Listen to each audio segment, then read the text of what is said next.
आत्मा देह को प्रभु प्रभु आपके नियंत्रण में कर देती हूँ ईश्वर राजा, आपके नियंत्रण में ले लीजिए पिता परमेश्वर प्रभु।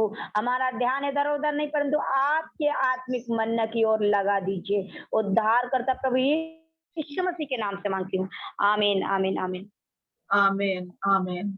प्रभु का धन्यवाद परमेश्वर की सारी आशीषों के लिए। अक्टूबर महीने की हम इस शुरुआत में पहुंच सके प्रभु के अनुग्रह से, और हम हर दिन, ये महीने की शुरुआत ही ऐसी हुई कि हर दिन हम आशीषों को बटोर रहे हैं।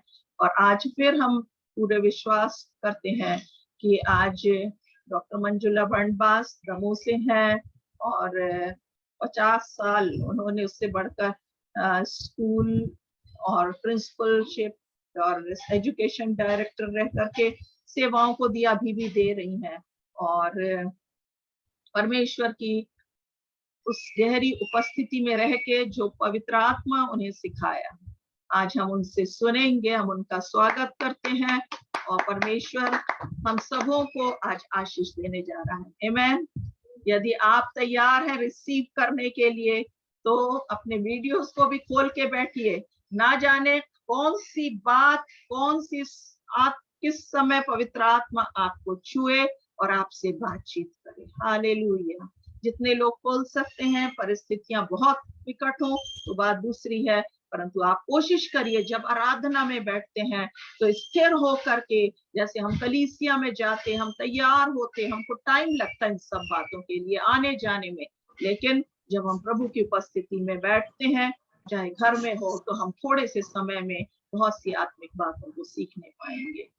मन्ना दीदी को अवसर। परमेश्वर का धन्यवाद हो। आवाज ठीक आ रही? परमेश्वर का मैं बहुत बहुत धन्यवाद करती हूँ इस अवसर के लिए जो प्रभु ने मेरे जीवन में दिया है। इतना कुछ ज्ञान वचन का मुझे नहीं है। आप लोग इतना सुंदर सुंदर वचन सुन रहे हैं और कल भरपूरी से बहुत चिकना चिकना भोजन आप लोगों ने खाया है। पर जो कुछ प्रभु ने मेरे हृदय में दिया है, मेरे जीवन में दिया है, उसको मैं आपके साथ बांटना चाहती हूँ। जो मेरा है वो मैं आपको देना चाहती हूँ। आज जिस विषय पर मैं बात करना चाहती हूँ वो है आज्ञाकारिता और आंसुओं की सेवा। Obedience and the ministry of tears. इस विषय पे मैं आपसे कुछ बातें करना चाहती हूँ। जब कभी हम चर्च में या सेवकाई में महिलाओं की बात करते हैं तो हमारा ध्यान अनायास बाइबल की उन महान सेविकाओं की ओर चला जाता है जिन्होंने बड़े बड़े काम किए हैं। और हम सोचते हैं कि इस कार्य को, सेवकाई को करने के लिए किसी विशेष योग्यता की आवश्यकता है। और हम सोच लेते हैं कि मसीह की गवाही, प्रार्थना, वचन आदि करने का कार्य विशेष प्रकार की महिलाओं को है। निश्चित रूप से कभी कभी हम चर्च में, कलीसिया में लोग, परमेश्वर ऐसे लोगों को बुलाता है, परंतु हम अधिकांश बहनें या बेटियां जो छोटे छोटे बच्चों की शायद माताएं हैं, वर्किंग वीमेन हैं, दादी हैं, नानी हैं, और यहाँ तक कि आयु के कारण घर के बाहर नहीं जा सकती हैं, या ये भी हो सकता है कि हम बिस्तर पे बेड रिडन हैं। उतना सीमित भले हैं हम, परंतु परमेश्वर की दृष्टि सीमित नहीं है। वह परमेश्वर की दृष्टि में आप एक खूबसूरत मोती के समान है जिसका उसने अपनी हथेली में खोद कर बनाया है। के संबंध में पहले हम आज्ञाकारिता के विषय में सुनेंगे। जब भी हम सोचते हैं महिलाओं का तो हमारे सामने ये बात आती है, बहुत सारी हैं, परंतु हम जो शायद गुमनाम हैं, शायद नहीं जानते, उतनी योग्यता नहीं रखते हैं, उस योग्यता को या उस अवसर हमारे पास नहीं है कि हम उतनी बड़ी सेवकाई में जाएं, परंतु अपने विश्वास के साथ में गुमनाम और कम जाने वाली महिलाओं के से हम कुछ थोड़ा सा सीखेंगे, जो आज हमें बताती है कि हम सबके लिए परमेश्वर ने सबके लिए एक पर्पस नियुक्त किया है, एक कार्य है कि हम जहां भी हैं, चाहे हाउसवाइफ हैं, चाहे बिस्तर पे हैं, चाहे पढ़ी लिखी हैं, चाहे नहीं पढ़ी लिखे हैं, चाहे निर्बल हैं, चाहे गांव में हैं, चाहे शहर में हैं, परंतु जिस जगह पर हैं उस जगह के लिए प्रभु ने आपके लिए एक कार्य निश्चित करके रखा है, और उसे पूरा करने के लिए आपको विश्वास के साथ में अपनी गवाही के लिए तैयार करना चाहता है। शायद वे स्त्रियां बाइबल में भी थोड़े समय के लिए आती, हमें पता नहीं पड़ता है, परंतु परमेश्वर के राज्य में हम देखेंगे कि उन स्त्रियों का जो जीवन था, भले वो एक सेंटेंस के लिए, घंटे के लिए, जिस भी काम के लिए आई, परंतु वो पीढ़ियों के लिए गेम चेंजर हो गई। उन्होंने इतिहास को बदल के रख दिया। ऐसी कोई स्थिति, अवसर शायद कोई ऐसा अवसर आए, शायद एक ही बार आए, शायद कभी थोड़े समय के लिए आए, जो परमेश्वर के अनुसार हमें विश्वास की साहस पूर्वक गवाही देने का अवसर होगा, और वो हमारे लिए परमेश्वर का उद्देश्य होगा। ये विश्वास को प्रकट करने का शायद एक ही बार अवसर हो। इसके साथ हम देखेंगे कि परिवार में, बच्चों में, समाज में, राष्ट्र में, वो ज्यादा कहा जाए तो एक पूरी पीढ़ी के लिए, और आज के संदर्भ में इन महिलाओं के संदर्भ में प्रभु हमसे क्या कहना चाहता है। पहला, जो कुछ प्रभु की दासियों के विषय में हम देखेंगे। पहली दासी जो है, दूसरा राजा 5वां अध्याय 1 से 19 के बीच में जिसका वर्णन है, वो है नामान की दासी। नामान की दासी एक छोटी लड़की है जिसका नाम तक नहीं है। वो इब्री है और सीरिया में बंधुआई में लाई गई है, दासी का काम करती है, पर उसने कभी अपनी कठिन परिस्थितियों को, परमेश्वर ने जो उसको विश्वास दिया था, उस पर हावी होने नहीं दिया। जब उसने देखा, हम सब जानते हैं कि उसके मालिक को, जब नामान को कोढ़ हो गया, उससे ग्रसित उसने देखा, तो बड़े साहस के साथ उसने परमेश्वर पर अटूट विश्वास के कारण नामान से विनती की कि वह चंगाई के लिए एलीशा के पास जाए। नामान सीरिया के राजा से पत्र लेके इजराइल जाने को तैयार हुआ, और नामान ने एलीशा के कहने के अनुसार यरदन नदी में डुबकी भी लगाई, और उसने चंगाई को भी प्राप्त किया।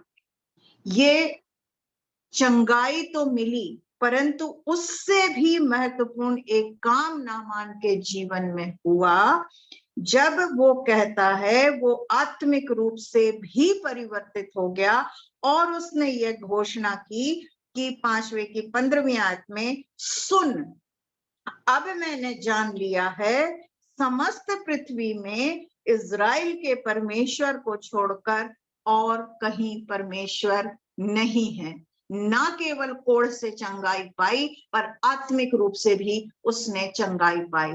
और हम सोच सकते हैं कि जब उसने आत्मिक चंगाई पाई होगी, तो उसके द्वारा और भी लोगों ने पाई होगी। बंधुआई में रहने के बाद भी, और मालिक के प्रति कड़वाहट लाने के बदले, इस छोटी सी लड़की ने अपने विश्वास के द्वारा अपने मालिक को एक नए आयाम में पहुंचाया।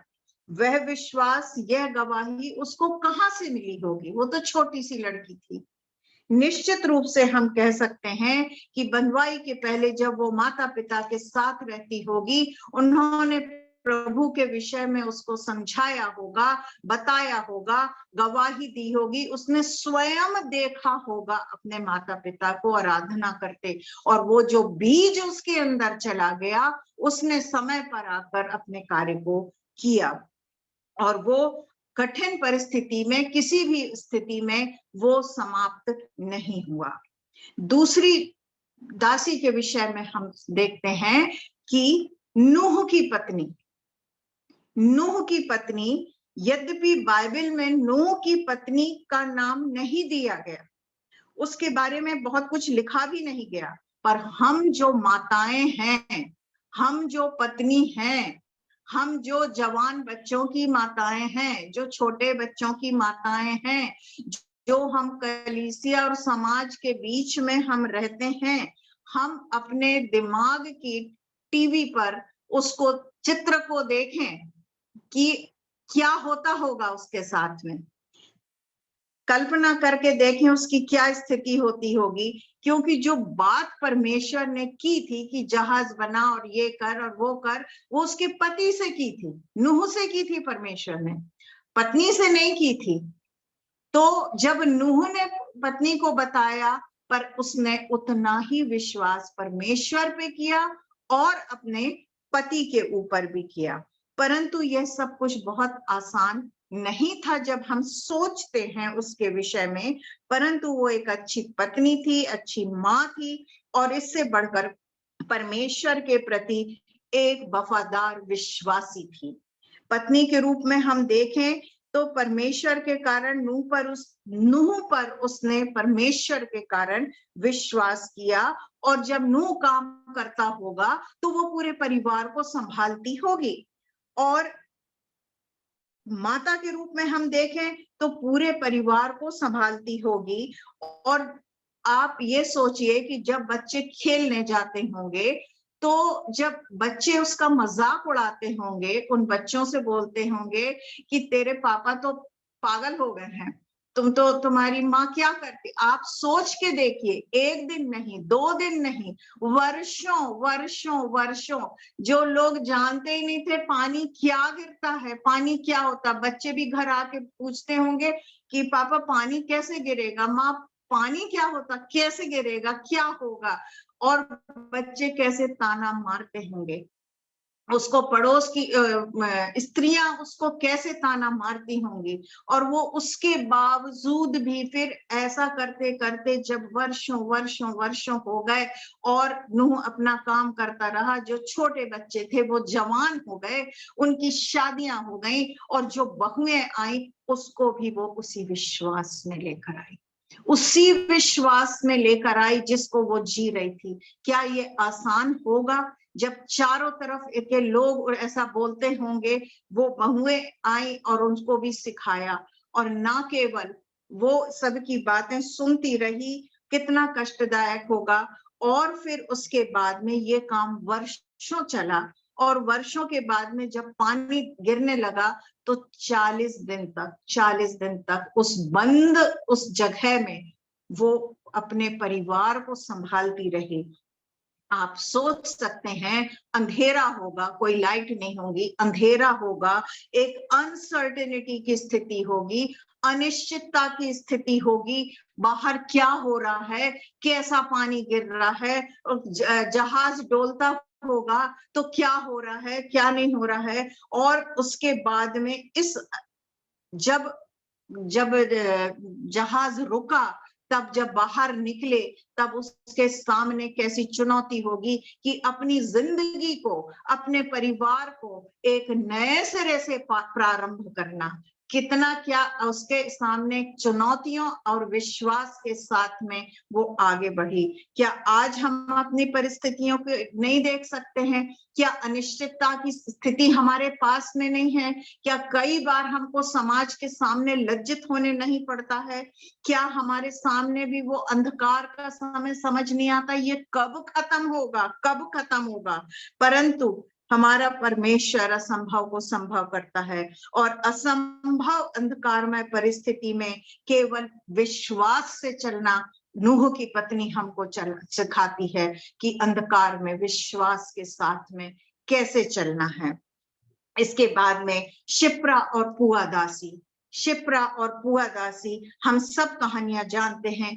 एक लाइन में लिखा हुआ है, शिप्रा और पुआ धाइयां थी, कोई बहुत बड़ा काम नहीं करती थी, बच्चे पैदा करने का काम करती थी। और लिखा है कि वो लोगों के लिए खड़ी हुई और उन्होंने फिरौन की आज्ञा नहीं मानी। परमेश्वर पर विश्वास, उसका भय मानने के कारण वे राजा के सामने बड़े साहस से अपने विश्वास की गवाही दी, और गवाही देने के साथ ही उन्होंने मूसा को बचाया और बहुत सारे इजरायली बच्चों को बचाया। अगर मूसा नहीं बचता तो क्या होता? मूसा को बचाया, अपने जीवन का रिस्क लिया। वचन में केवल ये लिखा है, और वे दासियां परमेश्वर का भय मानती थी। एक लाइन, भय मानने के साथ में कितना रिस्क का काम था ये हम नहीं जानते हैं। स्टेप के इतिहास बदल दिया। मूसा पैदा हो गया और वे नहीं जानती थी कि वे अनजाने रूप से इतनी छोटी सी गवाही से, एक रिस्क लेने से, एक साहस का कदम उठाने से परमेश्वर की, इजरायलियों की छुड़ौती की योजना में शामिल है। उनको नहीं मालूम था कि परमेश्वर ने उनको उस योजना में शामिल कर लिया है केवल एक बच्चे को पैदा करने के द्वारा से। कितना छोटा काम है, पर प्रभु कहां से कहां ऐसे ही उनका नाम नहीं लिख दिया वचन में। आज हमारे चारों ओर बदलती परिस्थितियां, वातावरण, नियम, सताव, हम डरते हैं।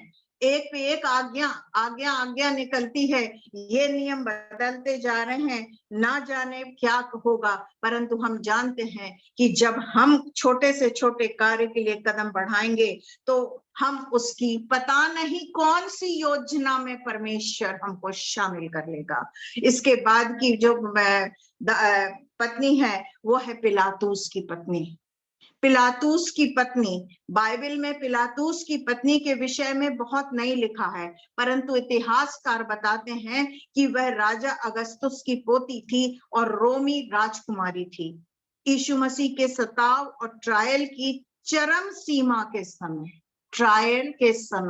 चरम सीमा पे, यंत्रणा की चरम सीमा पर उसने अपने पति पिलातूस के पास एक नोट भेजकर उसे चिताया कि उस धर्मी के मामले में हाथ ना डालना, क्योंकि मैंने स्वप्न के द्वारा उसके संबंध में बहुत दुख उठाया है। यानी परमेश्वर ने उसको चुना, उसको स्वप्न देने के लिए चुना, एक ऐसी स्त्री को चुना जो उसके विषय में पता नहीं कितना जानती थी, चाहे नहीं जानती थी, और स्वप्न में उससे बात की। कल्पना करें उस पत्नी की जो अत्यंत महत्वपूर्ण है, उस पॉलिटिकल व्यक्ति की पत्नी है जो अपने उस महत्वपूर्ण ऊंचे पद को बनाए रखने के लिए कुछ भी कर सकता है। पर यह समय भिन्न था, ये समय चुप रहने का समय नहीं था। उसने पत्नी के उस पिलातूस ने भी पत्नी के उस नोट को पढ़ा, और उस नोट को पढ़ा। उस नोट में जो कुछ लिखा था वो उसकी पत्नी की चीखें थी और उसकी आवाजें थी जो उसको चिल्ला चिल्ला के उसकी चिंता को बता रही थी कि उस धर्मी के मार्ग में के काम में तू हाथ ना डालना। पर उस पिलातूस ने उस नोट पर ध्यान नहीं दिया, क्योंकि वह डर गया। वो अपने पद को बचाने लगा, परंतु उसकी पत्नी ने डरी नहीं, परंतु उसने यह स्टेप उठाया। मत्ती रचित सुसमाचार में पिलातूस की पत्नी के एक लाइन के एनकाउंटर नोट, ये encounter, this is the encounter note को शामिल क्यों किया गया? किए जाने का एक ही कारण है कि हम जानते हैं कि परमेश्वर का वचन है, कार्यकारी है, और वह अपने वचन के प्रत्येक शब्द का उपयोग हमें सिखाने, डांटने, सुधारने और धार्मिकता से पूर्ण करने के लिए ट्रेंड कर रहा है, ट्रेंड हमको करता है। और हम अपने अच्छे कार्यों के लिए, जैसे तिमुथियस कहता है, अच्छे कार्यों के लिए हमें ट्रेंड करता है। हम अपने यीशु मसीह के क्रूस पे चढ़ाए जाने के समय, भोर के समय, अर्ली मॉर्निंग में यीशु मसीह पिलातुस के सामने खड़ा है। यीशु मसीह पिलातुस के सामने खड़ा है, हाथ बंधे हुए हैं, मारा पीटा हुआ है, थका हुआ है, घायल है, शारीरिक रूप से नितांत अकेला है। उसके चेले तितर बितर हो गए हैं और भाग गए हैं। यहूदियों की सभा उसके रक्त की प्यासी है। 5 दिन पहले जो भीड़ होशन्ना के नारे लगा रही थी, वो बाहर चिल्ला रही है उसको उस पर क्रूस पे चढ़ाओ। उस भीड़ में वही लोग हैं जो लूले थे, लंगड़े थे, जिनको यीशु मसीह ने चंगा किया था, वही कह रहे हैं कि उसे क्रूस पे चढ़ाओ। उस यातना के समय, उस परीक्षा की घड़ी में केवल एक महिला यीशु के लिए खड़े होने का साहस करती है। एक अन्य जाति स्त्री, रोमी गवर्नर की पत्नी, ऐसे उस पुरुष की पत्नी जिसे राजा को भी किसी का उत्तर देना था, पर वहां बहुत से उपस्थित लोग, वो अकेला नहीं परंतु वहां उपस्थित बहुत सारे लोग जानते थे कि प्रभु यीशु मसीह जो है वो धर्मी है, वो निर्दोष है। और केवल पिलातुस की पत्नी परंतु केवल पिलातुस की पत्नी थी जो उस विरोध का सामना करने के लिए बोलने का साहस कर पाई। पिलातुस यीशु को धर्मी जानकर भी अपना पद खोने के लिए डर के पीछे हट गया। चेले जानते थे कि यीशु मसीहा है, और परंतु वो कैद हो जाने के भय से भाग गए, और उसके बाद भय से आंसुओं के साथ भाग गए। और यहूदी सभा जानती थी कि ये एक निर्दोष है, ये गैर कानूनी तरीके से इसको दोषी ठहरा रहे हैं, परंतु वो यीशु के बढ़ते हुए प्रभाव को से डर गए कि इसके कारण हमारा क्या होगा।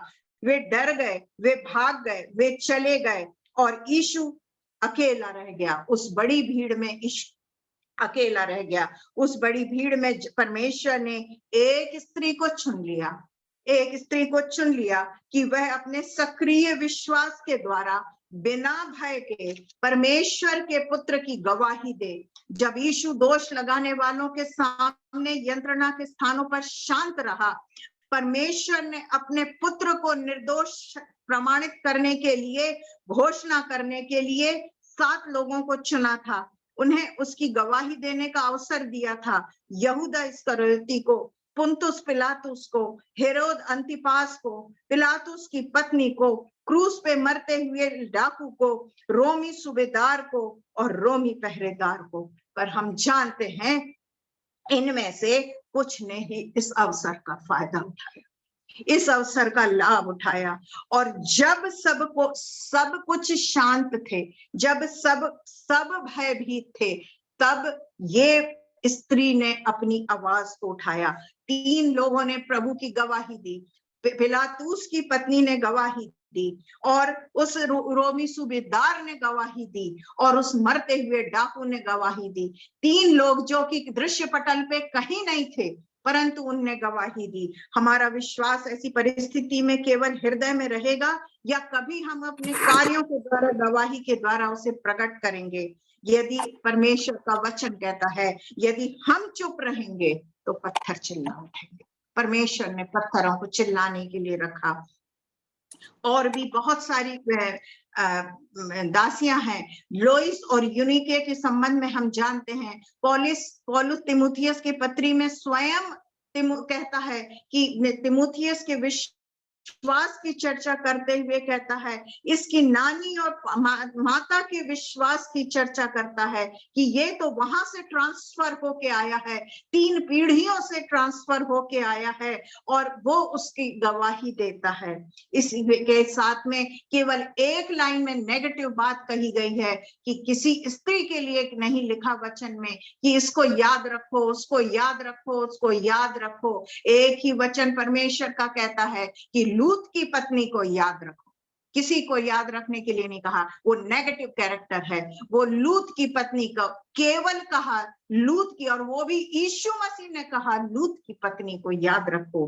क्यों कहा? बहुत सारी बातें कही जा सकती हैं, परंतु परमेश्वर ये चाहता है कि जिस लूत की पत्नी ने सारा को आराधना करते देखा था, जिस लूत की पत्नी ने अब्राहम के 7 आश्चर्य कर्मों को देखा था, जो अपने पति के साथ रहती थी, वो सब कुछ जानती थी, वचन और परमेश्वर की सामर्थ को जानती थी, उसके बाद भी उसने उस सदोम अमोरा की जगमगाहट को पसंद किया। शायद सोचा होगा कि मेरी लड़कियों की शादी शहर में रहने से अच्छे लोगों के साथ में हो जाए। उसने उस चीजों को पसंद किया, उसने अपने विश्वास की रखवाली नहीं की, उसने उसको ट्रांसफर नहीं किया, और उसके बाद जो हुआ हम जानते हैं कि जब वहां से वो निकला और अंत में क्या हुआ, परमेश्वर ने फिर भी उस पर दया करनी चाहिए, फिर भी चाहा कि वो गवाही दे, फिर भी उसको, और जैसे लूत की पत्नी को स्वयं परमेश्वर ने अपने दूत पहुंचाकर हाथ पकड़कर निकाला, खींच कर निकाल लिया। इससे बढ़कर और क्या होगा निकालने के लिए, कि परमेश्वर स्वयं निकाल रहा है और निकाल के बचाना चाहता है।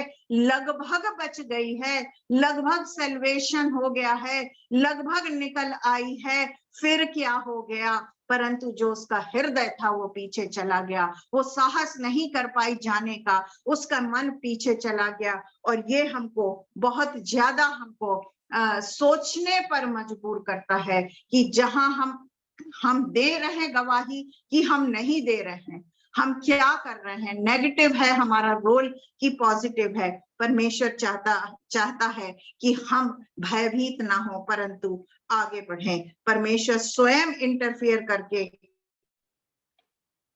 हमें बचाना चाहता है, जैसे लूत की पत्नी को। हम जानते हैं कि लोइस और यूनिके के जीवन के समान हम भी चाहते हैं कि काश हमारे बच्चों के लिए भी कोई पौलुस आए। ये यहाँ से हमारी आंसुओं की सेवकाई है, आज्ञाकारिता हमने देखी है, यहाँ से आंसुओं की सेवकाई शुरू होती है। काश हमारे बच्चों के लिए भी कोई पौलुस के समान आए, जो हमारे नाती पोतों को देखकर कहे, जो हमारे बच्चों को देखकर कहे, ये तुम्हारी नानी और तुम्हारी माता का विश्वास है जो तुम में आया है। और ये गवाही जैसे पौलुस दे रहा है, वो गवाही हम भी अपने बच्चों के जीवन में देखने पाए।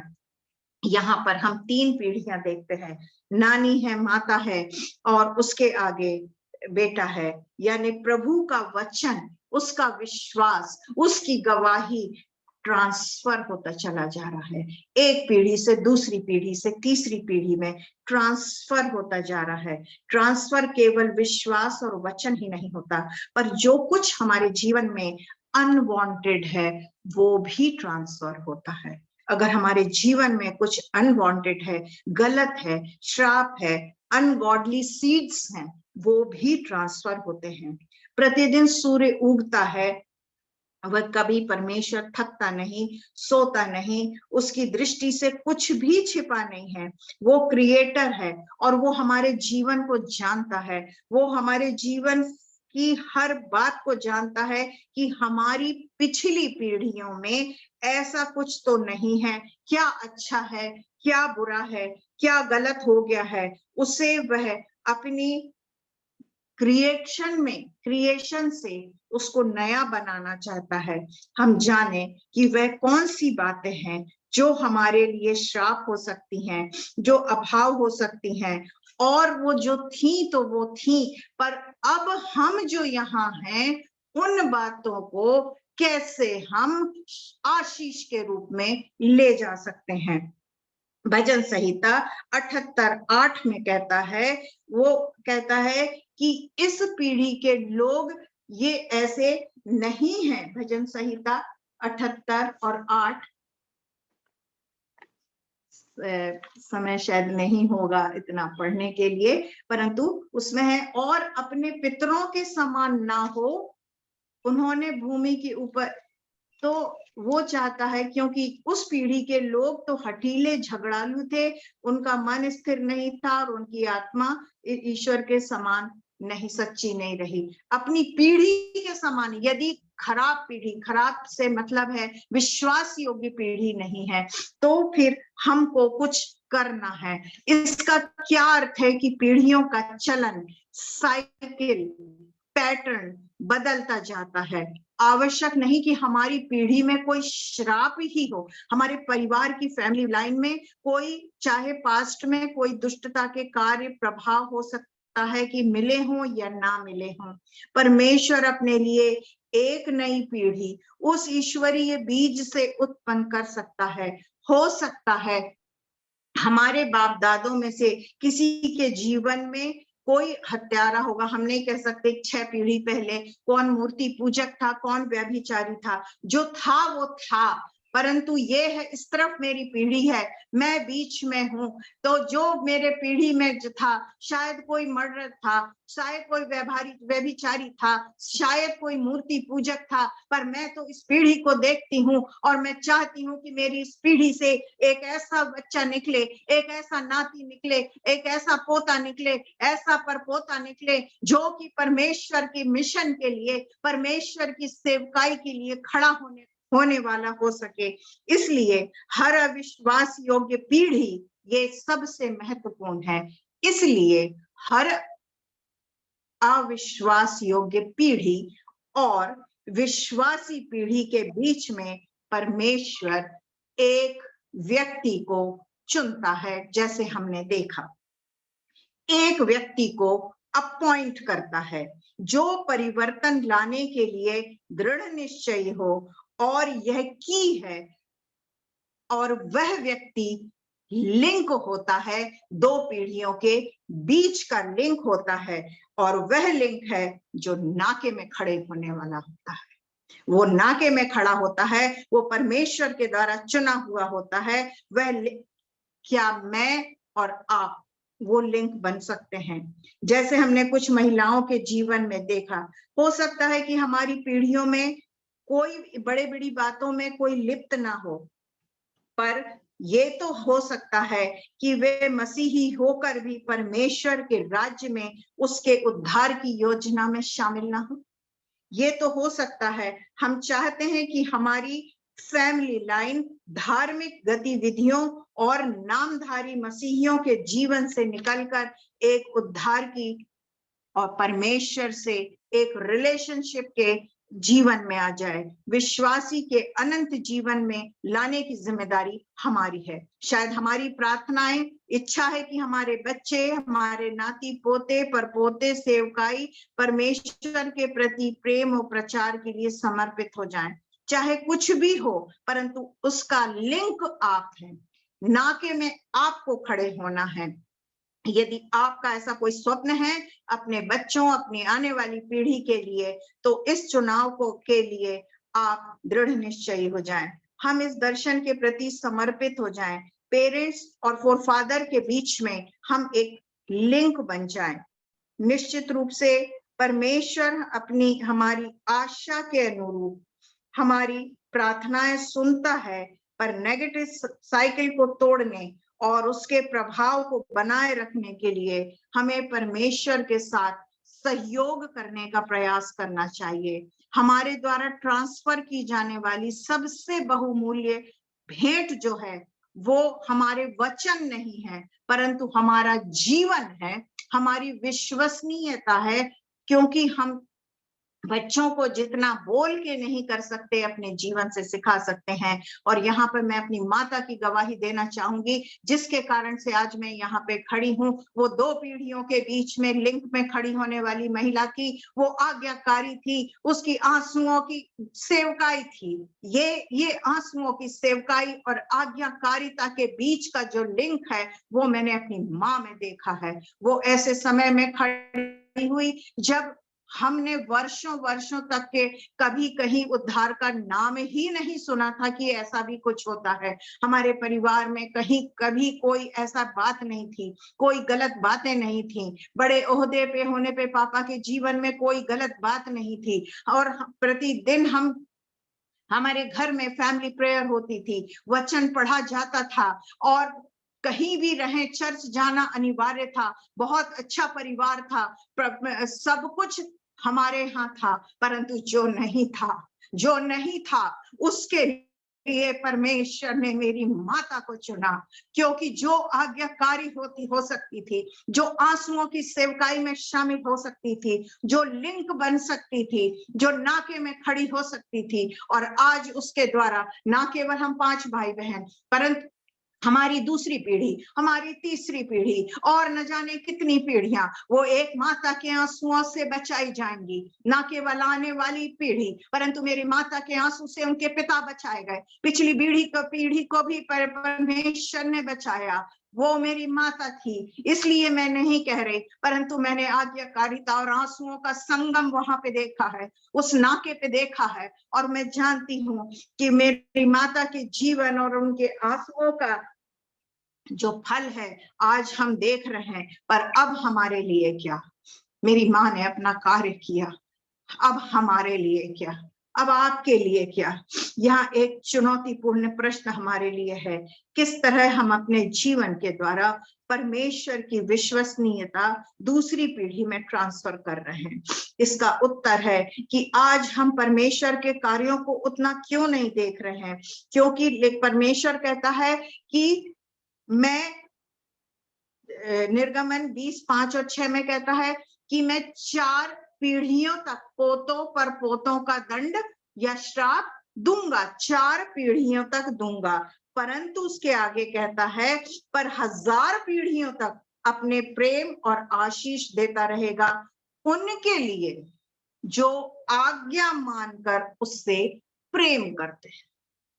कहाँ 4 पीढ़ी और कहाँ 1000 पीढ़ी, शर्त एक है कि आज्ञा मानना है और प्रेम करना है। 1000 पीढ़ी और 4 पीढ़ियों में कोई तुलना नहीं है। इसलिए हम जान गए कि परमेश्वर के साथ हमारा चलना और हमारा रिलेशनशिप कितनी पीढ़ियों को प्रभावित करेगा, कितनी पीढ़ियों को प्रभावित करेगा, आशीष का कारण बनेगा। इसलिए हमारे उस नाके में खड़े होने की इच्छा और निर्णय और लिंक स्वीकृति से परमेश्वर एक फेथफुल पीढ़ी को प्रारंभ करेगा। जो बहुत पावरफुल वर्स है वो ये है, यूहन्ना 3:16 में हम सब जानते हैं कि परमेश्वर ने जगत से ऐसा प्यार किया कि उसने अपना इकलौता पुत्र दे दिया। परमेश्वर सारे जगत से प्रेम करता है, परंतु जो पावरफुल वर्स है वो यूहन्ना 14:21 में है। परमेश्वर सारी जगत से तो प्यार करता है, परंतु 21वीं आयत कहती है, जिसके पास मेरी आज्ञा है और वह उन्हें मानता है वही मुझसे प्रेम करता है, और जो मुझसे प्रेम रखता है उससे मेरा पिता प्रेम रखेगा, और मैं उससे प्रेम रखूंगा और अपने आप को उस पर प्रकट करूंगा। प्रेम तो वो सबसे करता है, परंतु यहाँ कुछ स्पेशल है उनके लिए जो उसकी आज्ञा मानते हैं और उससे प्रेम करते हैं। वो तो करता है, पर हम जो क्या करते हैं, हम आज्ञा मानते हैं तो पिता भी प्रेम रखेगा और अपने आप को हम पर प्रकट करेगा। ये कितना पावरफुल है कि परमेश्वर अपने आप को हम पर प्रकट करेगा। और 23वीं आयत में कहता है, यीशु ने उसको उत्तर दिया, यदि कोई मुझसे प्रेम रखे तो वह मेरे वचन को मानेगा और मेरा पिता उससे प्रेम रखेगा और हम उसके पास आएंगे और उसके साथ वास करेंगे। इससे बढ़कर एक व्यक्ति को क्या चाहिए कि परमेश्वर हमसे प्रेम करे, पिता परमेश्वर हमसे प्रेम करे, हमारे पास में आए, अपनी दया हम पर दिखाए और उसके बाद में और हमारे साथ वास करे। क्या इससे बढ़कर किसी विश्वासी को और कोई इच्छा हो सकती है कि परमेश्वर हमारे साथ वास करे? और इस वचन के आधार पे मैं अपनी माँ के लिए फिर से ये कहना चाहूंगी कि मेरी माँ को परमेश्वर ने ना केवल पीढ़ियों की आशीष ट्रांसफर करने के लिए दी, परंतु जैसा यहाँ पे लिखा है कि जो मुझसे प्रेम करके मेरी आज्ञा को मानेगा, मैं उससे प्रेम करूंगा और मैं अपनी दया उस पर दिखाऊंगा और पिता परमेश्वर उस पर दया दिखाएगा और हमारे साथ वास करेगा। परमेश्वर अपनी दया कैसे दिखाता है। आज 93-94 वर्ष की आयु में जब मेरी माता बिस्तर पर है, उसने अपनी वायदे को पूरा किया है कि मैंने तेरे बाल के पकने तक तुझे उठाए फिरूंगा। परमेश्वर का धन्यवाद हो, क्योंकि उन्होंने आज्ञा को माना, उन्होंने आंसुओं की सेवकाई की, ना केवल आगे की पीढ़ी के लिए। परमेश्वर अपनी वायदों के विषय में देर नहीं करता, वो झूठ नहीं बोलता, वो मेरी माँ को लेकर चल रहा है। मैं धन्यवाद करती हूँ कि उनकी सेवा के लिए ऐसे समय में मेरी बहन को उसने वहां पे रखा, सीमा को वहां पे रखा। इसलिए नहीं कि वो मेरी बहन है, परंतु हम जो उम्र में बहुत अंतर है, शायद हम शारीरिक रूप से उतना नहीं कर सकते जितना वो कर सकती है, परंतु परमेश्वर ने उसको चुना, इस सेवकाई के लिए चुना। जैसे हम बच्चे को अपने कोख में रखते हैं, जब वो पैदा हो जाता है, उसकी एक एक हरकत को हम समझते हैं। कब उसको ठंड लग रही है, कब उसको भूख लग रही है, कब उसको करवट लेना है, कब उसको कंधे पर आना है। मेरी माँ भले नहीं जानती, कुछ नहीं जानती, कुछ नहीं जानती, हमको नहीं जानती, परंतु हम तो अपनी माँ को जानते हैं। मैं धन्यवाद करती हूँ, परमेश्वर ने अपने वचन के अनुसार सीमा को ये सेवकाई दी, इसलिए नहीं कि वो अपनी सामर्थ्य से करे, परंतु ये अगर पवित्र आत्मा के द्वारा उसको सामर्थ्य ना दी जाए, अनुग्रह ना दिया जाए, शरीर में शक्ति ना दी जाए, मन में प्रेम ना दिया जाए, सेवा का भाव ना दिया जाए, तो एक बेटी ही अपनी माँ को उस स्तर पर उतर के देख सकती है। कब माँ को भूख लगी है, कब उसको करवट बदलना है, कब ठंड लग रही है, कब क्या करना है, एक उसी स्तर पे जैसे बच्चे को करती है। मैं परमेश्वर का धन्यवाद सीमा के जीवन के लिए करती हूँ और अपनी माता के लिए करती हूँ, और परमेश्वर का उसके करोड़ों धन्यवाद करती हूँ कि उसने अपने वचन को, अपनी प्रतिज्ञा को कभी कभी कभी कभी कभी नहीं भूलता। इसके लिए मैं परमेश्वर को धन्यवाद देती हूँ। परमेश्वर बड़ी उत्सुकता से, प्रेम से चाहता है कि हम भी साइकिल पे उस नेगेटिव साइकिल को बदल लें। वो ये नहीं कहता कि तुम लिंक के वहां पे खड़े हो जाओ और तुम अपने बच्चों को बदल दो और तुम उनको वचन सुनाओ, अपने जीवन से दिखाओ। वो कहता है कि केवल खड़े हो जाओ, रेस्ट आई विल डू, क्योंकि वो बिल्डर है, वो कारपेंटर है, वो क्रिएटर है, वो करेगा। वो केवल ये कहता है कि तुम खड़े तो हो, उपलब्ध तो हो, मेरी आज्ञा तो मानो, बस तुम इतना कर लो, रेस्ट आई विल डू। क्योंकि वो जानता है कि हमारी न्यू में कहाँ दरार है, वो जानता है कि हमारी न्यू कहाँ कट गई है, कहाँ टूट गई है, कौन सा पत्थर निकल गया है, कहाँ पे सुधार कार्य करना है। हम में से बहुत सी महिलाएं हैं, बहुत सी बहनें हैं जो समाज के लिए बहुत कुछ करना चाहती हैं, और हम अपने समाज के बच्चों के लिए, अपने राष्ट्र के बच्चों के लिए, अपने खुद के बच्चों के लिए, यदि हम एक साइकिल को चेंज कर सकें, एक उसकी आशीषों को पीढ़ियों में ट्रांसफर कर सकें और उस लिंक में खड़े होकर आंसुओं की सेवा में शामिल हो जाएं, इससे बढ़कर महत्वपूर्ण कौन सा काम होगा, कौन सा कार्य हो सकता है। 5-10 पीढ़ियों के बाद में हमारा नाम सब भूल जाएंगे, पर एक दिन जब हम स्वर्ग में जाएंगे, तो जब वो हमको मिलेंगे, तब वो कहेंगे ये हमारा लिंक था, ये हमारी, ये बहन, ये माता, ये दादी हमारी लिंक थी, जिससे आज हमारे पूरे परिवार, हमारी पीढ़ी, हमारे बच्चे आज प्रभु के पास आए हैं। दुनिया हमें ना जानेगी, परंतु परमेश्वर हमको जानेगा। बहुत बार हम आलोचना करते हैं कि पहले के जीवन में हमारे बाप दादों में ऐसा हुआ, पुराने समय में ऐसा हुआ, परंतु क्या हम कहते हैं कि हमारे आने वाली पीढ़ी में हम क्या दे रहे हैं, क्या उसमें होगा। यदि हम एक पीढ़ी के लिए अपना काम करेंगे तो वो 1000 पीढ़ी के लिए अपना काम करेगा। हम नहीं जानते कि वो कब आएगा, पर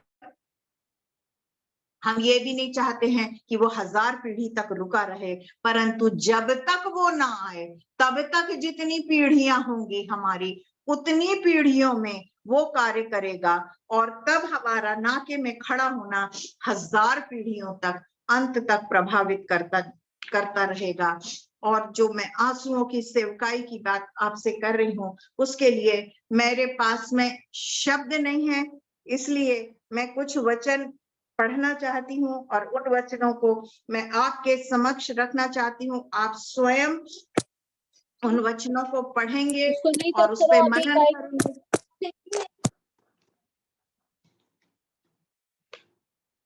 हेलो हेलो हेलो, हाँ, कंटिन्यू करो। उस वचन को हम आप पढ़ेंगे तो आप स्वयं उसके आगे स्वयं समझ पाएंगे। यशाया 32 और उसका 9, ये हे सुखी स्त्रियों उठकर मेरी सुनो, हे निश्चिंत पुत्रियों मेरे वचन की ओर कान लगाओ। हे निश्चिंत स्त्रियों, वर्ष भर से कुछ ही अधिक समय में तुम विकल हो जाओगी के फल हाथ लगेंगे। हे सुखी स्त्रियों थरथराओ, हे निश्चिंत स्त्रियों विकल हो, अपने अपने वस्त्र उतार कर अपनी कमर में टाट पहनो। इसके बाद विलाप गीत 2,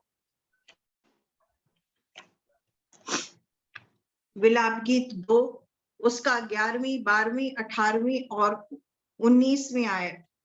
मेरी आंखें आंसू बहाते बहाते रह गईं, मेरी अतड़ियां ऐठी जाती हैं, मेरे लोगों की पुत्री के विनाश के कारण मेरा कलेजा फट गया है। क्योंकि बच्चे वरन दूध पिए बच्चे भी नगर के चौकों में मूर्छित होते हैं। वे अपनी माता से रोक कर कहते हैं, अन्न और दाख मधु कहाँ है? वे नगर के चौकों में घायल किए हुए मनुष्य के नाई मूर्छित होकर अपने प्राण अपनी अपनी माता की गोद में छोड़ देते हैं। और इसी का 20वां 18वां 20 और 21। 18वें में कहता है, अपने आंसू रात दिन नाई नदी की नाई बहाती रहे, तनिक भी विश्राम न ले।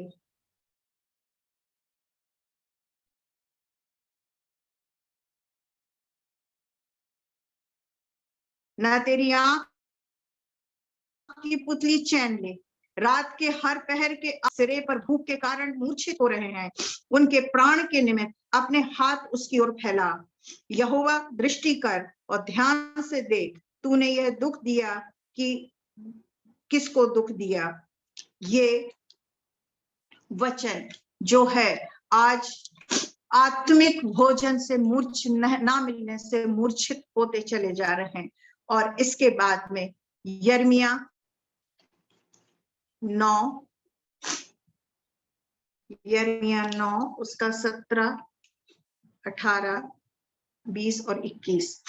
सेनाओं का यहोवा ये कहता है, सोचो और विलाप करने वालियों को बुलाओ, बुद्धिमान स्त्रियों को बुलवा भेजो। वे फुर्ती करके हम लोगों के लिए शोक का गीत गाएं, कि हमारी आंखों से आंसू बह चले और हमारी पलकें जल बहाएं। इसलिए हे स्त्रियों, यहोवा का यह वचन सुनो और उसकी यह आज्ञा मानो। तुम अपनी अपनी बेटियों को शोक का गीत और अपनी अपनी पड़ोसिनों को विलाप का गीत सिखाओ, क्योंकि मृत्यु हमारी खिड़कियों से होकर हमारे महलों में घुस आई है, कि हमारी सड़कों में बच्चों को और चौकों में जवानों को मिटा दे।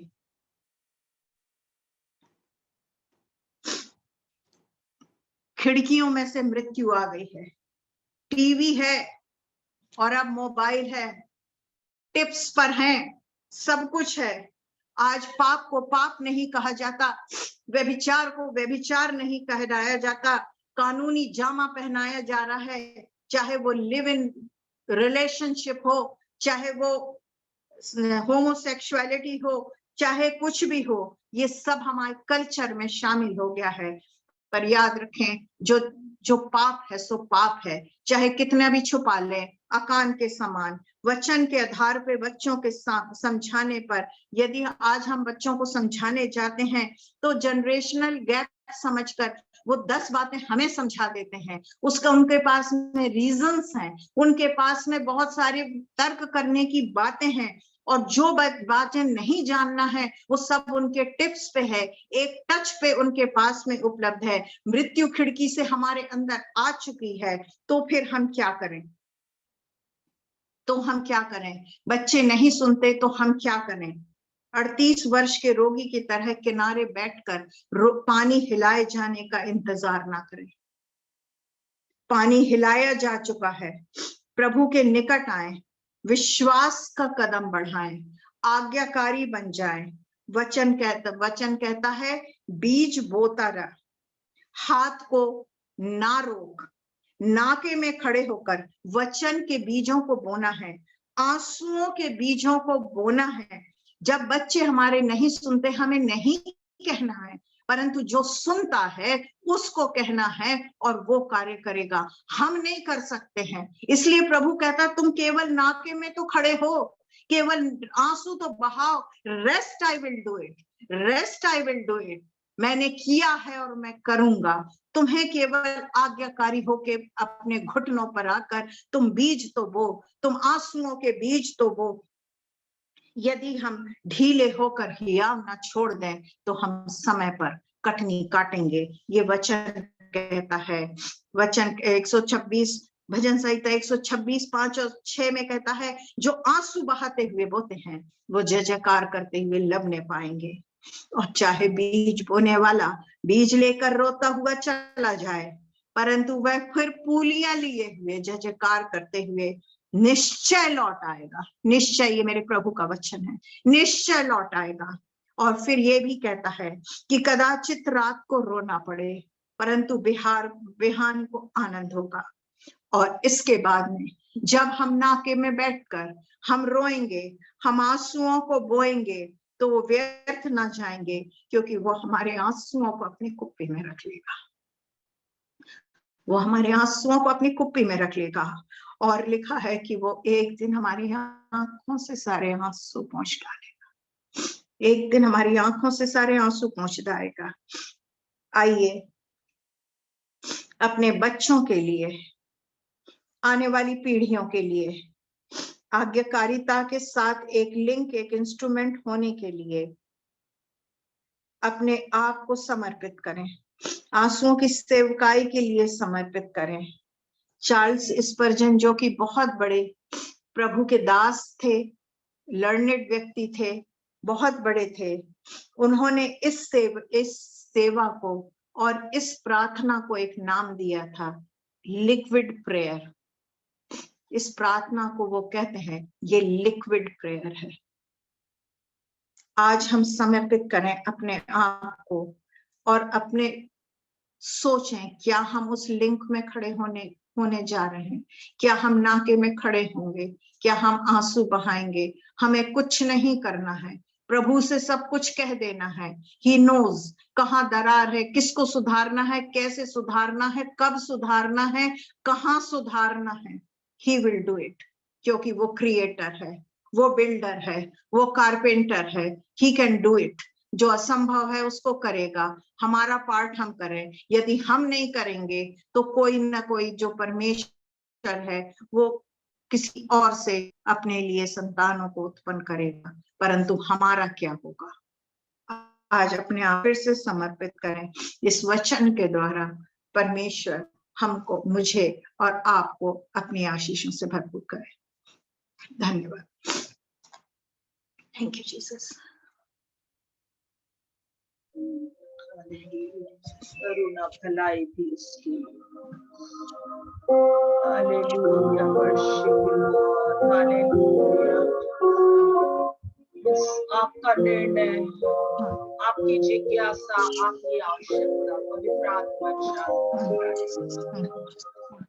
तो आप उसके इंस्ट्रूमेंट हैं। यदि आप नाके में खड़े होना चाहते तो आपकी शक्ति नहीं रहेगी, आपका सोच नहीं रहेगा, आपका धन नहीं रहेगा, आपकी योजनाएं नहीं रहेगी। इस बात को मैं अपने अनुभव से कहती हूँ। सिर्फ प्रभु की करुणा और प्रभु की योजना रहेगी। जब आप उसके लिए सचमुच में आज्ञाकारी या अवेबिलिटी में चले जाएंगे, hallelujah. Thank you Lord Jesus. क्या क्या चीजें आपके द्वारा परमेश्वर कर दे और करवा दे। मैंने इसलिए बोला कि हमारी योजनाओं में सेवाएं बहुत सी नहीं रहती हैं, परंतु यदि हम आंसुओं में हमारे अंदर एक इच्छा होती है कि हम प्रभु के लिए करें, तो वो चाहे बेटियों के लिए खड़े करे, चाहे माँ के लिए खड़ा करे, चाहे नेक्स्ट जनरेशन के लिए खड़ा करे, या हमारे पूर्वजों के लिए खड़ा करे। हाँ, निश्चय हम प्रभु के बनाए हुए हैं और हम मध्यस्थता करते हैं। Hallelujah. Praise you, Lord. Praise you, Lord. Praise you, Jesus. Praise you.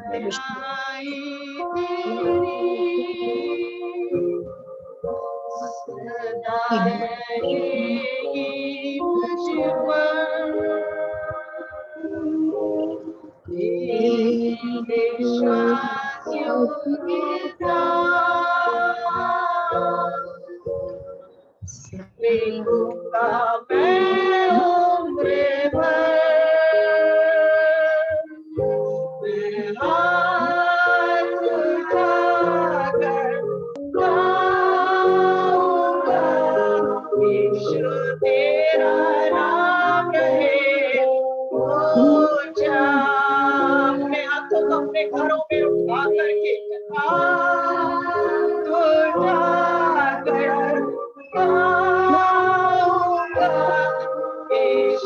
तेरा नाम रहे। हम आदर और महिमा देंगे, आदर और महिमा हो तेरे, तू ही हमारा खुदा। पूरी हो तेरी मर्जी, आए तेरा राज्य। आदर और महिमा हो तेरी। कैसे आदर होगा जब हम उसकी आज्ञा को मानेंगे। हमारा खुदा, खुदा एक प्रभु प्रभु कहने वाले स्वर्ग के राज में प्रवेश नहीं करेंगे, परंतु जो मेरे पिता की इच्छा पे चलता है, हालेलुया, जो मुझसे प्रेम करता है, जो मेरी बातों को जानता है और मानता है। Hallelujah, hallelujah. Thank you Lord.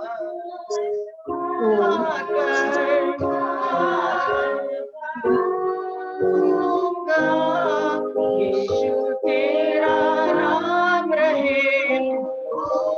हमारे एटीट्यूड से, हमारे बिहेवियर से, हालेलुया, हमारे प्रभु का नाम ऊंचा होना चाहिए। हालेलुया, तेरा नाम रहे। आप जब मध्यस्थता करोगे, हालेलुया, मैं हाथ उसके सामने सरेंडर करते हैं। ये हाथ उठाना मतलब प्रभु के सामने सरेंडर। जो वो कहे वो मैं सुनूंगी, जो वो करवाए वो मैं करूंगी, जो वो आज्ञा दे उसे पूरा करने के लिए मैं स्थिर रहूंगी, मैं दृढ़ बनी रहूंगी। हालेलुया, उस लिंक में, उस नाके में मैं खड़ी रहूंगी। मेरी योग्यता नहीं है, लेकिन उस परमेश्वर की योग्यता। हालेलुया, वो विश्वास योग्य है, वो योजना बनाता है। आप उसकी योजना में शामिल हुए। मैं उसकी योजना को जानती, और मैं यदि उस नाके में खड़ी हुई तो परमेश्वर ने मुझे आशीष दी, मेरे बच्चों को आशीष देने जा रहा, मेरे परिवार को, मेरे घराने को और मेरे आंसू को सदा के लिए पोंछने जा रहा। ये कॉन्फिडेंस, ये बातें हवा की नहीं, लेकिन पवित्र आत्मा की। हालेलुया, यीशु तेरा नाम रहे ऊंचा पर। मैं दिल की गहराई से मध्यस्थता करते हुए, यीशु तेरा नाम रहे ऊंचा, करुणा बनाए भलाई उसके हालेलुया सदा रहेगी मुझ पर। उसकी करुणा उसकी भलाई को स्मरण करे, जो मेरे पूर्वजों के लिए किया, जो मेरे लिए किया, जो मेरे घराने के लिए किया, वो आगे भी लिए चलने वाला विश्वास योग्य वो परमेश्वर है। क्या मैं अपने जीवन की विश्वास योग्यता उसके साथ निभाऊंगी कि मेरी और उसकी विश्वास योग्यता जब मिलती है तो बड़े बड़े चमत्कार होते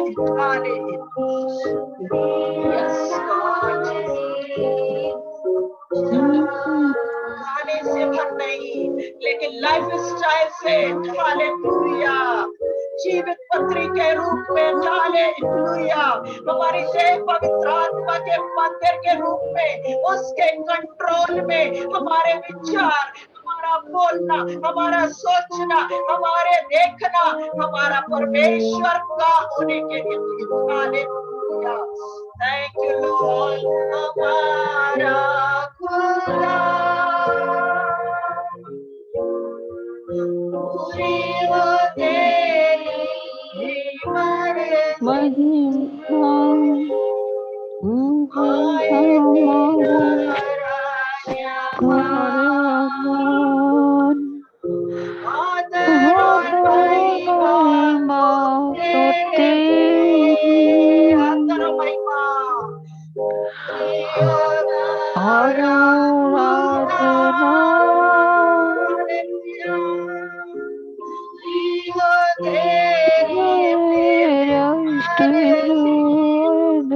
कहेंगे तो उसकी मर्जी पूरी आपके जीवन में, आपके बच्चों के जीवन में होगी। तेरी इच्छा पूरी हो हमारे जीवन में।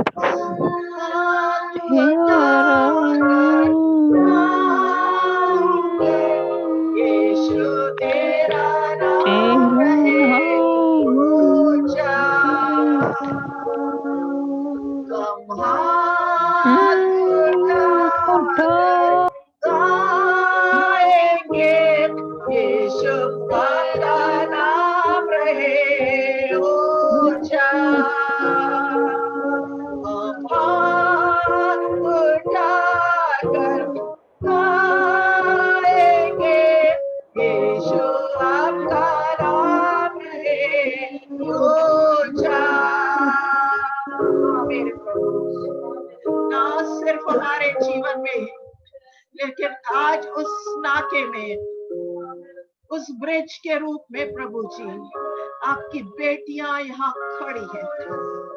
अनुग्रह के सिंहासन के पास आइए सारी बहनों, हम प्रभु के पास में, तो उस अनुग्रह के सिंहासन के पास हियाव से चले। हालेलुया, जो हमें आशीष देता है, जिसकी आशीष को मैंने और आपने पहचाना है, वही आशीष इब्राहिम और इसहाक की, याकूब की आशीष, जिसके भाग हमारे माता पिता हुए, जिसके भाग हम हैं, आज डिक्लेयर करें, आज घोषणा करें। हालेलुया, अपने स्थान पर हम उस बात की घोषणा करें कि हमारे बच्चे भी उन बातों को समझेंगे, उस विश्वास योग्य परमेश्वर के नाम को ऊंचा करने के लिए उनका जीवन भी समर्पित होगा। हालेलुया, हम डिक्लेयर करें, हम घोषणा करें। हालेलुया, क्योंकि वो पीढ़ी दर पीढ़ियों का परमेश्वर।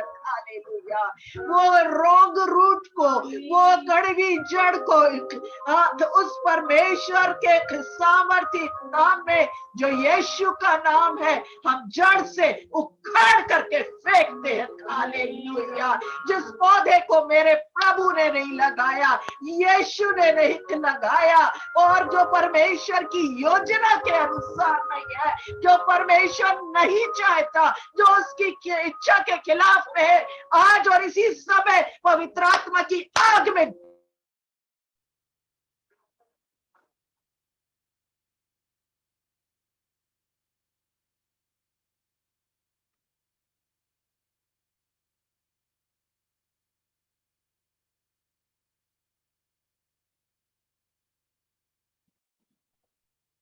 आंटी आपको म्यूट है, आंटी आपको म्यूट है।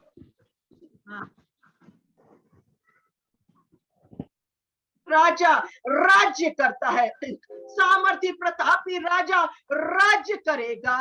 सामर्थी प्रतापी राजा, हमारे सामर्थी पर प्रतापी राजा हमारे जीवनों में, हमारे लोगों के जीवनों में आशीष, उन्नति और परमेश्वर की सामर्थ को प्रकट करने जा रहा है, प्रकट करने जा रहा है। जो मनुष्यों से नहीं हो सकता वो मेरे परमेश्वर से, जो मनुष्यों से नहीं हो सकता, जो मुझसे नहीं हो सकता, जो आप बहनों से नहीं हो सकता, हालेलुया, वो सब कुछ को जानता है, देखता है। और आज हम हाथ उठा के उसके सामने सरेंडर,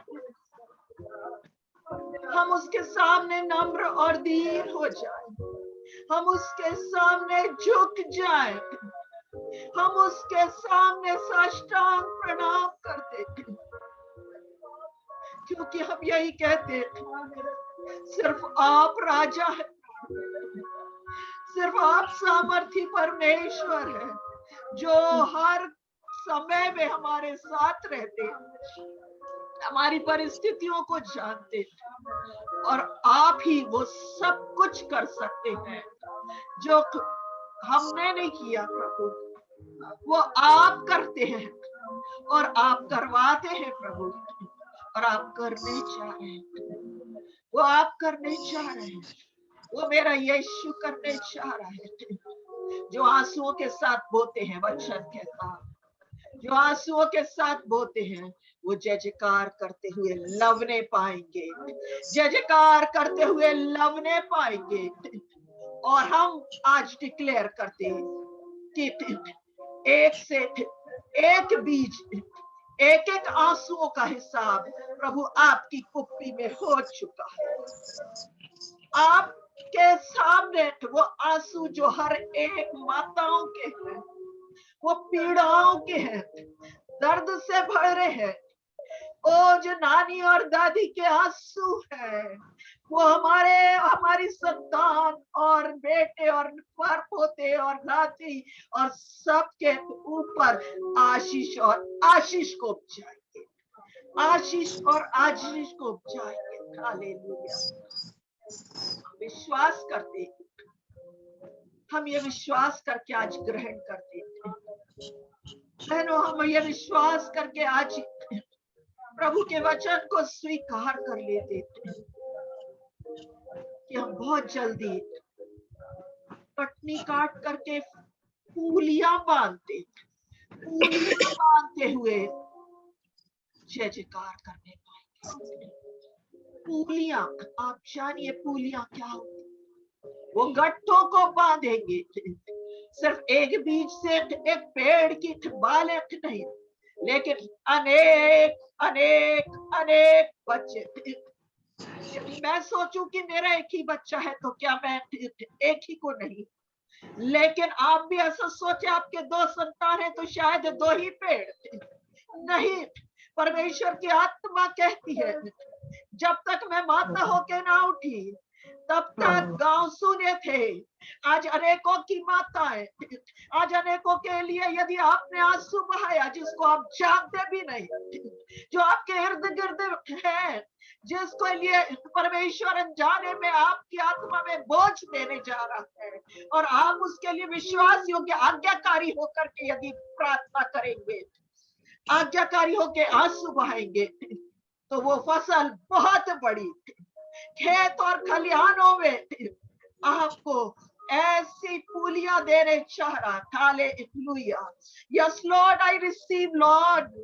पवित्र आत्मा हम ग्रहण करते हैं उन सारे सूने शहरों में, उन सारे मोहल्लों में, वो अनाथ बच्चों के लिए जिनको खरीदा जाता है, जिनको सुसमाचार, जिनकी माताएं नहीं है, जिनके पास दादा दादी नाना नानी नहीं है, जो सिखा नहीं पाते प्रभु, हम आज उनके लिए मध्यस्थता करते, क्योंकि आप उनकी आत्माओं को भी आज हमारे बंद कमरे के आंसुओं के प्रतिफल के रूप में देने जा रहे हैं, देने जा रहे हैं, देने जा रहे। यस लॉर्ड, हालेलुया, आप देने जा रहे हैं। धन्यवाद हो प्रभु, धन्यवाद हो पवित्र आत्मा हमारे बीच में उपस्थित होने के लिए, हमसे बातचीत करने के लिए। पवित्र आत्मा, आपकी उस पुकार को हमने आज सुना है खुदा, जहाँ आप हमारे अंदर होके ऐसे लोगों के लिए आहें भर के आप प्रार्थना कराना चाहते हैं। हर एक बहनों के प्रभु जी आंसू सोतों का स्थान हो जाए, आंसू सोतों का स्थान हो जाए, और जल की अगली वृष्टि आशीष और आशीष और आशीष और आशीष को जाने पाते।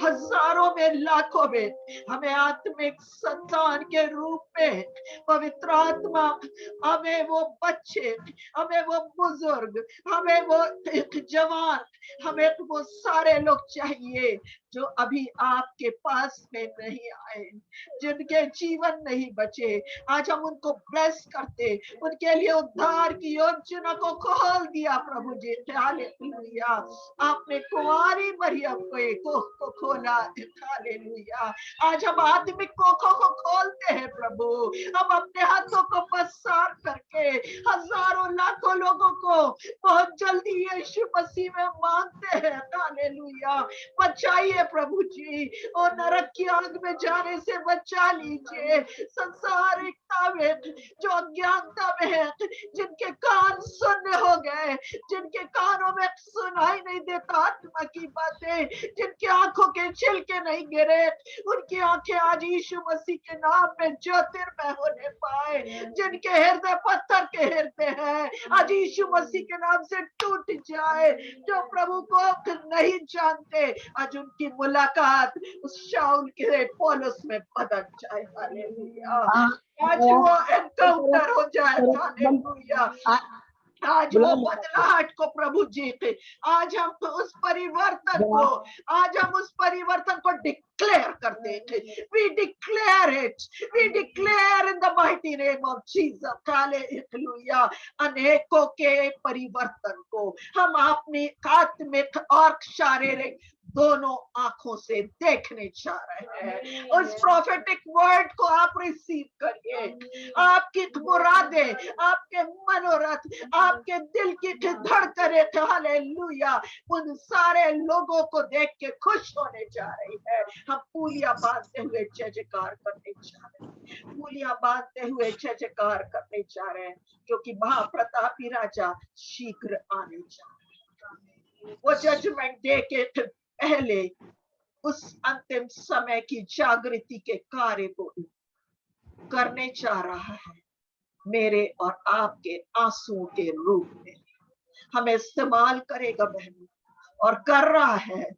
आप और सचेत हो जाइए, और समर्पित हो जाइए, और टाइम दीजिए, और डिवोटी हो जाइए, और परमेश्वर के वचन को खोजते हुए और सुसमाचार को, सच्चाई को बताने के लिए हियाव मान करके आप जय जयकार करते रहिए। हालेलुया, शांति का परमेश्वर बहुत शीघ्र उस शत्रुओं को, शैतान की उस सेना को हमारे पैरों के नीचे कुचलवाने जा रहा है, कुचलवाने जा रहा है। उस परमेश्वर ने, उस यीशु ने तो कुचल दिया, लेकिन आज उस यीशु की वही सामर्थ्य हमारे अंदर होती तो हम भी उन सारी शत्रुओं पर जय जयकार करने पाएंगे। Hallelujah, hallelujah, victory Lord. हम तेरी विजय को रिसीव करते प्रभु, हम आपकी विजय को रिसीव कर लेते, हम आपकी विजय की घोषणा करते। Hallelujah, we thank you Lord. Hallelujah, हम प्रभु यीशु आपका धन्यवाद करते थे, क्योंकि आप बड़े बड़े काम करने जा रहे हैं, आप बड़े बड़े सामर्थ्य काम करने जा रहे हैं, आप महान परमेश्वर है, आप करने जा रहे हैं। आपने प्रभु जी जो वायदा किया है परसों के दिन मुझसे प्रभु, उस वचन के अनुसार आप बड़े बड़े महान कार्य करने जा रहे हैं। हालेलुया। ओ प्रभु, उसके लिए हम धन्यवाद करते, उसके लिए हम धन्यवाद करते, उसके लिए हम आपकी स्तुति करते हैं और जय जयकार करते हैं। Hallelujah. Thank you Lord, thank you Lord, thank you Jesus. पवित्र आत्मा आप सबसे कुछ कहने पा रहा थैंक है, यू जीसस। जो कुछ कहने पा रहा है, क्या आप सुन पा रहे हैं? क्या आप उसे ग्रहण कर पा रहे हैं? क्या आप उसके अनुसार काम करने के लिए तैयार हो? पवित्र आत्मा की को शोकित ना करो, समय कम है, काम बड़ा है, लेकिन हमें नहीं करना, हमें तो खड़े खड़े उद्धार के काम को देखना। हालेलुया। हाँ प्रभु जी, हम आपका धन्यवाद करते हैं, हम धन्यवाद करते हैं, हम धन्यवाद करते हैं। का एक वचन निकालना, भजन संहिता 86 उसका 9वां और 10वां पद हम एक बार पढ़ेंगे और डिक्लेयर करेंगे, क्योंकि परसों पवित्र आत्मा ने मुझसे कहा था। हालेलुया। भजन संहिता 86 और उसकी 9वीं और 10वीं पद को और उसके अकॉर्डिंग आपको भी प्रभु कुछ ना कुछ वचन देगा। और उसके बाद में लास्ट में वंदना सिस्टर से मैं अनुरोध करूंगी, वंदना गायकवाड़ सिस्टर लास्ट में इस वचन के बाद जोर से पढ़ें। हे प्रभु, जितनी जातियों को तूने बनाया है सब आकर तेरे सामने दंडवत करेगी और तेरे नाम की महिमा करेगी, क्योंकि तू महान और आश्चर्य कर्म करने वाला है। केवल तू ही परमेश्वर है। यस, केवल हमारा परमेश्वर जीवित और सामर्थ्य परमेश्वर है। सिस्टर वंदना आखिरी की प्रार्थना करेंगे। Hallelujah. Thank you Jesus. Hallelujah hallelujah hallelujah. पवित्र पवित्र पवित्र सामर्थ्य दयावान दयालु प्रभु, सर्वशक्तिमान प्रभु, मेरे मालिक, मेरे प्रभु, पिता परमेश्वर प्रभु, आपके पास आए। सुंदर मीटिंग प्रभु, आपकी योजना से हमने अटेंड करी। पिता परमेश्वर प्रभु, प्रार्थना विनती करते प्रभु जी, जो कुछ हमने आज वचन से सुना है पिता परमेश्वर प्रभु, आपकी योजना के अनुसार प्रभु जी हम अपने जीवन को उसके अनुसार चला सके। आप हमें बताइए प्रभु जी कि हमें क्या करना है प्रभु जी। हे पिता परमेश्वर प्रभु, प्रार्थना विनती करती हूँ सारी बहनों के लिए प्रभु जी, हर एक के लिए प्रभु जी, हर एक को प्रभु जी, इस ग्रुप के माध्यम से प्रभु जी सेवकाई की जा रही है प्रभु जी, उसके लिए हे पिता परमेश्वर प्रभु, मैं अपने आप के लिए प्रार्थना करती हूँ प्रभु जी। मैं खुद प्रभु जी कई बार भटक जाती हूँ प्रभु जी, मैं सोचती हूँ कि मैं तेरे लिए कार्य करूँ प्रभु जी, पर इतनी जीवन में रुकावटें आती है प्रभु जी। उन सारी रुकावटों को आप दूर कीजिए प्रभु जी, मेरे मार्ग को बताइए प्रभु जी। पिता परमेश्वर, में इतनी उलझी हुई हूँ, बहुत सी उलझाओं में। प्यारे प्रभु खुदावन यीशु मसीह, आज के वचन के जो मैं आधा सुन पाई प्रभु जी, पिता परमेश्वर प्रभु, सच में वचन तो मेरे लिए था पर मैं उसको सुन ना पाई। पिता परमेश्वर प्रभु, प्रार्थना विनती करती प्रभु जी, इस ग्रुप के माध्यम से हम आत्मिकता में आगे बढ़ रहे हैं प्रभु जी। ये ग्रुप के माध्यम से मैंने अपने जीवन में बहुत कुछ सीखा है प्रभु जी, बहुत कुछ सीखा है प्रभु जी, बहुत सीखा है प्रभु जी। हे पिता परमेश्वर प्रभु, हमारे प्रभु होने दे प्रभु जी कि वचन के द्वारा और विश्वास बढ़ते जाए प्रभु जी। हे पिता परमेश्वर, मेरे जीवन में कार्य करे प्रभु जी, कार्य करे प्रभु जी। मेरे बहुत सी रुकावटें मेरे जीवन में है प्रभु जी, उससे आप दूर करिए प्रभु जी। मैं चाहती हूँ प्रभु जी कि मैं इसके दूर हो जाए और मैं तेरे लिए अपने आप को तैयार कर सकूं प्रभु जी। हे पिता परमेश्वर प्रभु, आपकी क्या योजना है मेरे लिए, मुझे बताए प्रभु जी। क्या योजना बनाई है आपने मेरे लिए, मेरे परिवार के लिए क्या योजना है प्रभु जी, आप मुझे बताइए पिता परमेश्वर प्रभु। ओ मेरे राजा, ओ मेरे उद्धार करता प्रभु परमेश्वर प्रभु,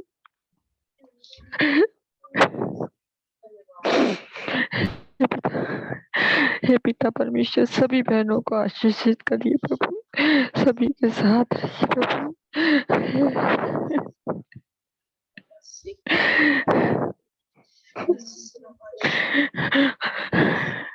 प्रभु हमारी बात सुनिए प्रभु, हमें